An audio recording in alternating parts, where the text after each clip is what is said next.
Thank you so much, Dwayne. So it seems that the problematic populations are the ones that need triple therapy. The triple therapy and the populations at high risk of bleeding are the ones, and then we have to decide whether we drop the aspirin or we drop the clopidogrel.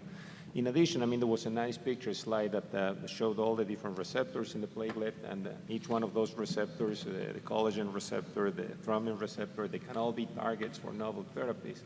But it's so difficult to add on new antiplatelets without paying a penalty for bleeding that, for example, what's the name of the thrombin receptor antagonist? Vorapaxar, that never took off.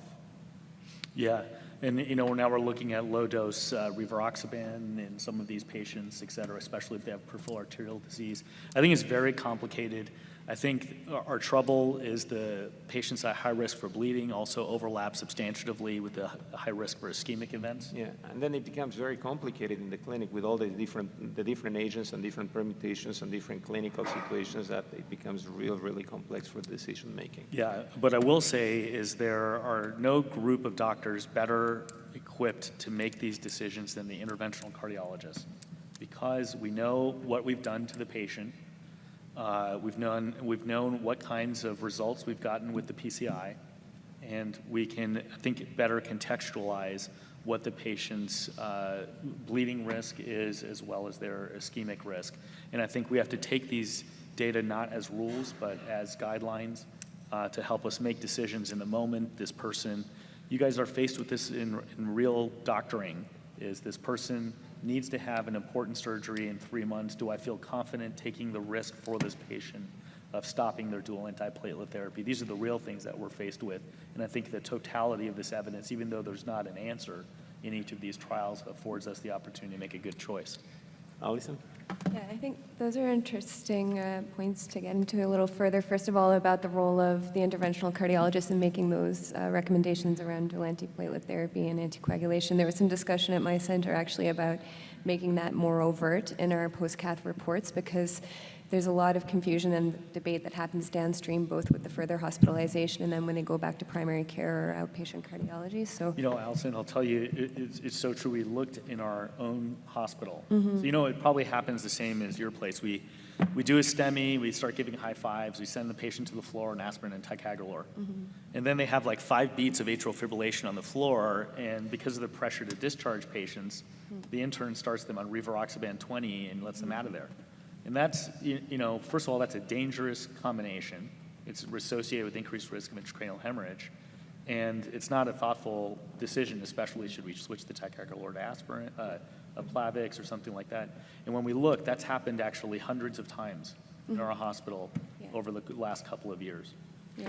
Alison, I think that's a great point about including at least some basic strategy in the report as a guidance. Dwayne, I had a question about, I think it's clear that less is more, with the 2 agents rather than the triple therapy.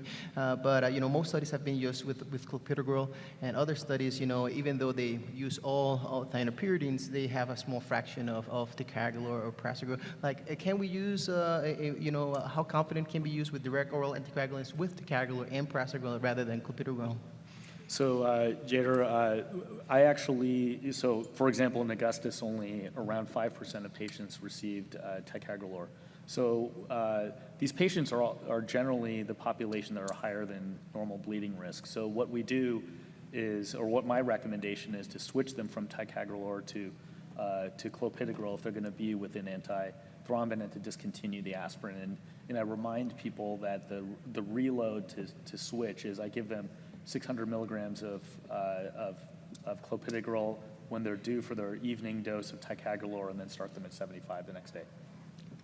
Just wanted to mention too, just as we go through these talks and we're mentioning so many of these studies, obviously there's going to be a lot of data coming in, and the question in my mind too is what do we do with all of it in any kind of consensus form, because just, being in practice a short period of time, the huge amount of variability in what people do is just incredible. So be interested to see, is there an ability to come to any kind of consensus, or is this just so individualized as a decision-making process that that's impossible? Yeah, I mean, I think, we're going to see this in all of the talks today, the variability in use of ultrasound, the variability in use of this, the variability in use of that. And I think there are certain things that we know and certain things that we don't know, but what I would say is we haven't gotten our act together. Even 5 operators in my lab Even though we're in consensus going to dual therapy, is one of the guys gives a month of aspirin, one of the guys gives a week of aspirin. I stop it immediately. So, what do you do? According to Augustus, it's about the seven-day aspirin. I'm still a little bit cautious, so I. And then I ask Mike Gibson, and he doesn't give me a straight answer either. So let me ask you another thing. So now we go all by these compliance benchmarks. So now I have the person that collects the data says, well, we have a few fallouts with aspirin. And then I look at the chart, and the patient is on warfarin and clopidogrel. And now people are dropping the aspirin. Then because they don't go home on aspirin, that's a fallout for the compliance and the performance measures. So that needs to be changed. I didn't even think of that. Manos? Actually, I want to ask exactly what you're talking. So you have, you're on Coumadin or you're on apixaban, whatever, and you get a stent. And as you said, like I stop the aspirin immediately. Some others say a week, some others say a month, some say 3 months. If it's warfarin, some say wait until INR is therapeutic. If it's DOAC, wait until you start. So let's decide right now and tell everyone. Should we decide? You want to decide now? Yeah, what do you guys think? What should we decide and tell everyone do it the same way? Augustus was a week of aspirin. Yeah. Probably All right. a week of aspirin or less, depending on whether it's an acute coronary syndrome or not, because that's the other point, right? You made a very good point about unstable versus stable coronary. So I would say, why are we giving the aspirin? The aspirin is meant to avoid stent thrombosis. And what are the chances after the first 24 hours, if you've gotten a good result in the cath lab, of stent thrombosis occurring? Low. What are the chances of someone, if you look at the Kaplan-Meier curves, of them being on aspirin versus placebo, of them having a bleed? Higher. So to me, I say stop early just because that's the most complicated math I'm capable of doing. So what bothers the patient more, when they come with their arms full of ecchymosis and says, well, this Plavix is killing me. So do you switch them back to aspirin? Do you keep them? And then when you have an on clopidogrel and it's been more than 1 year, do you drop the clopidogrel or you switch back to aspirin? So what do you do after 1 year? I'll tell you what I do at the end, but what do you guys do? I wanted to add the comment on to Mana's question. I don't know. I think there's an opportunity to individualization. So I guess my point is, like, if it's like an OM PCI, like I'm like, yeah, I can drop the aspirin, no big deal. But if there's no good preloading beforehand, and I'm loading in the lab, and I'm doing 2B3A, and I'm doing a DK crush in the left main, like, I don't know. I feel a little bit better with a shorter course of aspirin on board, and then dropping rather than immediately. But maybe I'm just more conservative.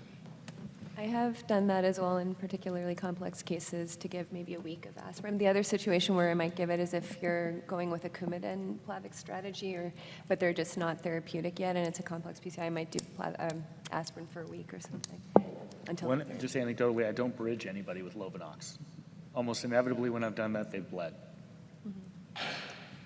Yeah, I feel that when it's about antiplatelet therapy, it's always should be individualized. There is no single answer for every patient. I think for the majority of the cases and for not complex cases, I feel that the NOAC plus clopidogrel sounds as a safe option to me.